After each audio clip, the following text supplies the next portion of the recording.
Yeah.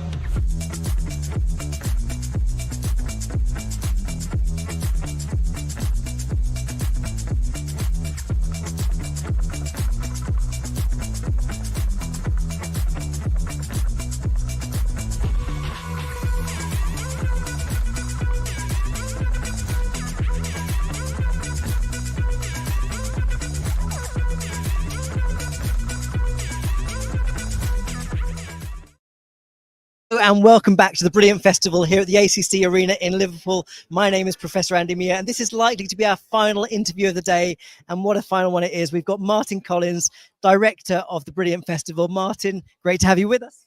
Thank you very much, Andy. Pleasure. Well, it's the end of the day. We're getting close to the final stage. How's it been for you? Has it gone as you hoped?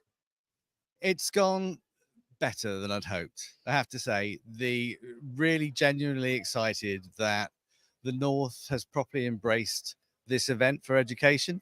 The major thing we wanted to achieve today, I suppose, was the public recognition that education in the North needs an event like this. It needs a platform for education to come together and to bring industry into the room.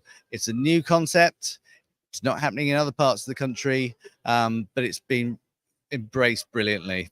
Well, I've certainly had some really positive conversations with people really excited to be here, excited that it's here in Liverpool and that so many people have come along, not just the delegates, but the exhibitors as well, and bringing that industry connection to schools. In so many of the sessions, I've heard that conversation take place where schools can link in much more with industry. Yep, 100%. That's the nut we had to crack, and it's been smashed today.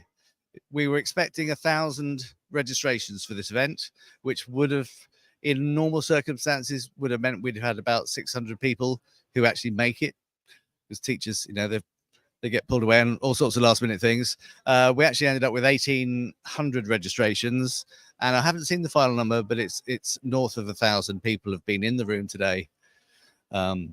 Really pleased with that. That's fantastic. And so many of the conversations have been about the future of education, but really about how we can transform things for schools, both by bringing in new relationships, but also rethinking what education is. And that for me has been really rewarding. People trying to unpack the curriculum, trying to think about who is part of that community. And I think one of the things that's really exciting is so much conversation about a whole range of technologies, not just AI, not just immersive technology, but also really simple things like bringing gaming into schools, not just digital gaming, but also board gaming and all sorts of things like that. Yeah, it was important for us that we had that mix, and it's not a deliberately eclectic mix. It actually represents what's happening in the real world, in that broader sense. So I'm not restrained by a curriculum or anything really. My only conversation with any organization that's been involved today is what you're doing helping to further education? Are you helping prepare our children for the jobs of the future? Are you making teaching more effective and learning more fun? And it bleeds into all areas of life. And so gaming is now becoming fairly well established that there are jobs in the game industry, but it's not just for gamers. It's for accountants and marketeers and managers, and it's a whole industry. And likewise, with you talked about board games. I mean, we've got a guy here, inventor Bob, makes millions of things out of cardboard, and he's going out to schools and throwing cardboard around and saying, right, he's giving them design challenges, he's giving them problems, he's not giving them solutions.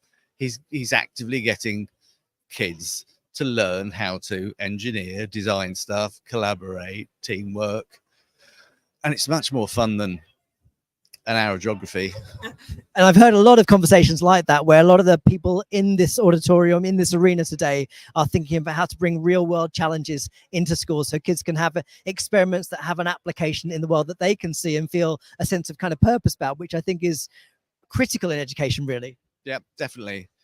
The other point I should have talked about was the role of industry in this conversation today is to open the eyes up of teachers as well as children as to what opportunities there are in the new world of work. And it's too often forgotten that science can be cool, engineering can be cool. There are too many stereotypes, and it's breaking those stereotypes down. It's positioning industries as being industries of the future, which require a broad talent base, the most as diverse and inclusive as it can be, but presenting that in a way that enables people to understand this is worth getting involved in. This is important stuff. It's the future of our society, the future of our planet, the prosperity of this region even. And I'm really pleased that Liverpool is really positioned at the moment to be the leading area of the country for how we're nurturing our youth to become the leaders of tomorrow.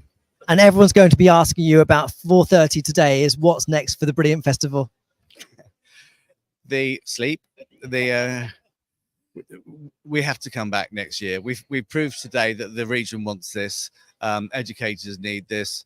It will happen again next year. We're fine-tuning some details as to when, but it'll be in this venue.